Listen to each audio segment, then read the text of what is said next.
I think what Lisa shared is a really good lead into what I'm about to talk about. Keep in mind that I don't get as connected directly with what the FDA, I haven't been involved in conversations directly with the FDA. My experience has been more when I'm on the farm, what are the questions that the producers are asking me? And then I go to the pork board, and then they will ask the FDA for me what the answers might be. So like Lisa said, our goal today is to kind of share a broad overview, and then if there are more in-depth questions, it's really valuable for us to get those from you in the audience even today at the end of the presentation, so that if we don't have the answers, we can ask the FDA and be prepared while we have 12 months to get ready. So Tyler had asked me to talk about kind of 3 key buckets. One would just be, what do we need to change as the producer or the veterinarian in terms of our thought process to get ready for these changes? The second bucket would be really the logistics of it, right? When the rubber hits the road, what are the actual prescription type requirement things that we need to be ready for? And ultimately, what antibiotics are going to be available for us? And then the third bucket is more trying to be proactive in terms of what options are going to be available for us, what considerations or alternatives do producers need to be thinking about in the advent that some of our antibiotics might potentially be removed as a tool for us. So the first bucket is, how are these changes going to ultimately impact our day-to-day operations? So for me as a veterinarian, I can tell you that I've always had this responsibility, but it's going to be magnified for me to make sure that I have a valid veterinary client-patient relationship, right? That's the VCPR. This is the 4-letter acronym that I think has come out in a lot more literature now with the advent of these rules coming upon us. But it's basically, it just means for me as the veterinarian, I need to have a relationship with you as the client, as well as the patient, being the pig, because the pig can't talk to me, right? And so I need to have that 3-way communication in order for me to understand what's the health status so that I can write the right recommendations and I feel comfortable writing either a prescription or a VFD for you. So that's on my shoulders, and that's something that is going to potentially change, as we get closer to the VFDs. And then the other thing is just ensuring that we have no extra label use of any feed medications. This is not a change in the rules, but it's just the fact that now instead of having 3 antibiotics, or maybe it's 4 antibiotics that you can prescribe as a VFD feed medication, now it's going to be a lot of medications. So a lot more overwhelming. And then the other 2 pieces of things that, as a veterinarian, just for me day to day that I'll be thinking about is the documentation to support that I have a VCPR with you, and then also the paperwork for the VFD. So it kind of goes back to what Lisa was talking about in terms of all of us are going to have more, unfortunately, paperwork type responsibilities. I just didn't want you guys to think as a producer or the feed mill that you were the only ones. Understand that the veterinarians will have that responsibility too. How will these changes impact the producer's decision? Like Lisa already talked about, there will, and I don't know for sure exactly the changes that are going to happen, because that's the process that's taking place in these next 10 months, right? By the beginning of December, the pharmaceutical companies are going to need to have their bags changed for their feed meds. And so at that point, that's when we'll know for sure what medication options are still available to us. But we can be pretty sure that there are going to be changes because we know that the growth promotion claim is going to leave. And then we also know that the rate of inclusions is going to change. For a producer, I would just ask that you guys are thinking about the fact that we are going to have to be maintaining more paperwork because you have to hold on to that VFD for 2 years. And depending on if you have your own on-farm feed mill, there will potentially be other paperwork that's involved as well. Because as you're distributing feed from your feed mill off at maybe another site that's a couple miles down the road, there will be additional paperwork that will likely be involved with you transporting that feed to a different site. Understand that there is a potential cost to the VFD. As a veterinarian working at a vet clinic where it will potentially take us 10 to 15 minutes minimum for us to write, and collect all the information that we need to be writing a VFD, that is going to become an enormous amount of work, and so there will potentially be some costs that are passed down to us as the veterinarian and potentially to the producers. The other thing that I would just ask you to start thinking about, like Lisa touched on, would be just planning ahead, right? So if you don't have a veterinarian that you have a close relationship with yet, it's important for you to start developing those relationships, because starting in January, we won't be able to use most of the feed medications and most of the water medications unless you have a VCPR and a veterinarian who's willing to write those documents for you. And I guess that just leads me right into then my next comment, which is just to start having those conversations with your veterinarian, not only to make sure that they understand what's going on, but then so that they can educate you too. So that was the first bucket, right? The thought process. How is that going to change? The second bucket, just really basic stuff, guys, on the logistics, like the paperwork that I'm talking about and what feed potentially is going to be available for us. So the basics, I think Lisa already mentioned this, but all three parties, the veterinarian, the producer, and the feed mill, will all be required to keep a copy of the VFD for 2 years. Now, a change from the old rules to the new rules would be we don't have to keep a hard copy of it. We can keep an electronic copy of it, so that will be nice for those of us that are using computers and things like that. The second, just basic point to understand is that there is no FDA-approved standardized form for all VFD medication.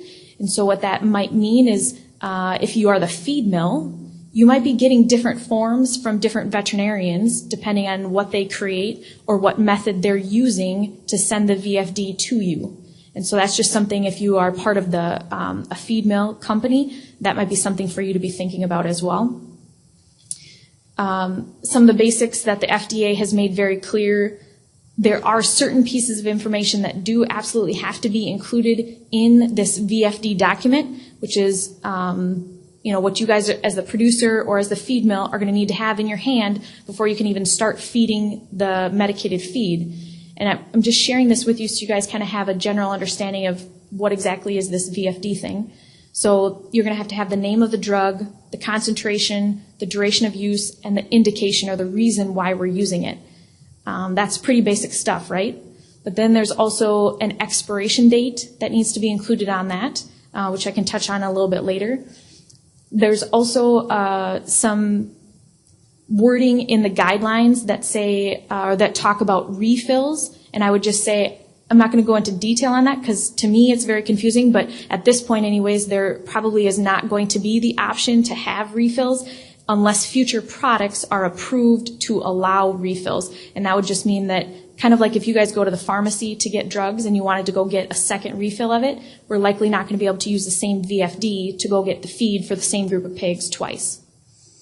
Another piece of information would be to estimate the number of animals that are going to be fed under this VFD, and then obviously the location of the premise where those animals are located that are going to be fed. One key point that is really emphasized too, that's kind of a change, well, I shouldn't say it's a change, but just to emphasize, if you have VFD medicated feed in your feed bins, you need to make sure that all of that feed has been fed to those animals before that VFD document has expired. If it doesn't all get fed to the pigs, then you will need to work with your veterinarian to make sure you get a new VFD to make sure you are able to continue feeding that. So just another thing for us to be thinking about. Just a quick summary, I guess, for like myself as a veterinarian, I do currently write VFDs for producers for some of the drugs that are currently available in the VFD or are required to have a VFD. And so I just wanted to do a comparison for you of the old rules versus the new rules. In the old rules, we could only put down one site that would be included on the VFD. It would be expired within 90 days, and we had to list the number of tons or pounds of feed that was going to be included on that VFD. So if a producer wanted to feed their pigs for 21 days, for example, as the veterinarian, I needed to estimate, or I'd work with the producer to estimate how many pounds or how many tons of feed are those pigs going to eat in that amount of time? It was a little bit cumbersome. Whereas with the new rules, we'll be able to have potentially multiple sites if your veterinarian feels that they have the same health status and, they're going to have the same, medication that they're going to be being fed. The expiration will have a maximum of 6 months. And then instead of putting the pounds of feed that they're going to be fed, you would list the number of animals that will be fed. So there are some things that will help, I think, make this a little bit easier of a process. But in no way do I want it to send the message that it's not going to still be somewhat cumbersome. Just real briefly, I wanted to show an example that kind of helped me understand how are the antibiotics going to change from where we're currently at to once the new rules go into place. So if you think about this process that Lisa described in her presentation, we basically have our current feed grade antibiotics that are available to us, right? If you put that through this filter and you apply for those antibiotics that are medically important, classified as medically important, and you apply that they are going to have the growth promotion claims removed, and those particular drugs will also become VFD, then what comes out of that filter is your list of the antibiotics that are going to be left, right? Real basic stuff. But I'm a visual person, so this helps me. So this chart, I apologize, I have actual drug names on there. I probably was not supposed to do that, but just pretend this is just an example. I'm not promoting or demoting anybody. So the only drug up there that's circled in red is Palmitil, just to show you guys that that's, one of the drugs that is currently available. It's very few of all the drugs that we have available to us and all the rates that we can include it in, right? So if you look over here, this column is your growth promotion that Lisa talked about that is going to totally be going away. And then here are your 3 therapeutic options for rates that we can include drugs.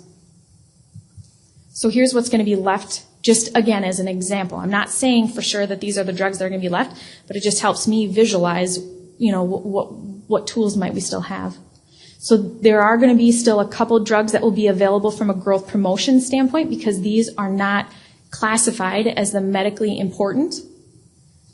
Those drugs that are not classified as medically important are not in the red squares because they are not going to be VFD.